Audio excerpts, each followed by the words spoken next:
السلام عليكم. لا تنسوا الاعجاب بالفيديو والاشتراك في القناة تشجيعا لنا لنستمر بنشر المزيد ان شاء الله.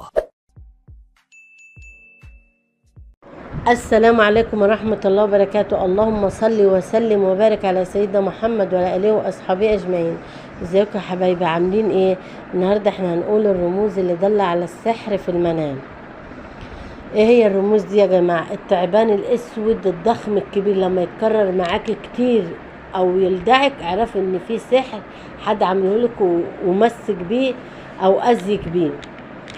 رؤية الكلب الاسود لما تشوفيه يعضك ويجي جنبك او بينوح جنبك اعرفي ان انت حد عامل لك سحر وممسوسة بيه. القرد الاسود يا جماعة دليل على السحر، لما تكرر معاك او تنطط قدامك اعرفي ان في سحر معمول لك.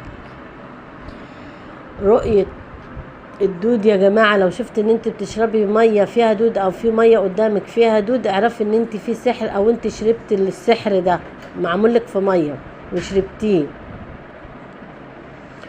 دي الرموز يا جماعة اللي دل على السحر. في حاجة كمان اللي هو القرموط السمك. القرموط يا جماعة لو شفتينه في الطينة او في ترعة وبتتحرك قدامك او على طول يتكرر قدامك اعرفي ان انت معمول لك سحر على في ميه ماشي في الميه.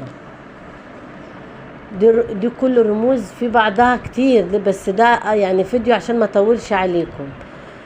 اللي عليكم بقى يا جماعه تعملوا عشان ربنا يحفظكم من هذا الحاجات، ربنا يحفظكم جميعا يا رب العالمين ويحفظنا.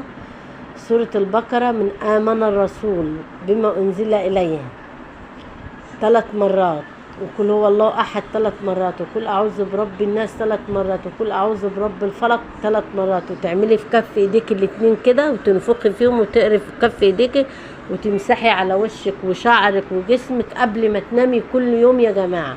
قبل ما تناموا يا جماعة تعملوا كده وإن شاء الله ربنا يحفظكم بإذن الله، لأن دي سنة عن الرسول عليه أفضل الصلاة والسلام. والله أعلم. يا ريت ما تنسوناش باللايك والشير وفعلوا الجرس.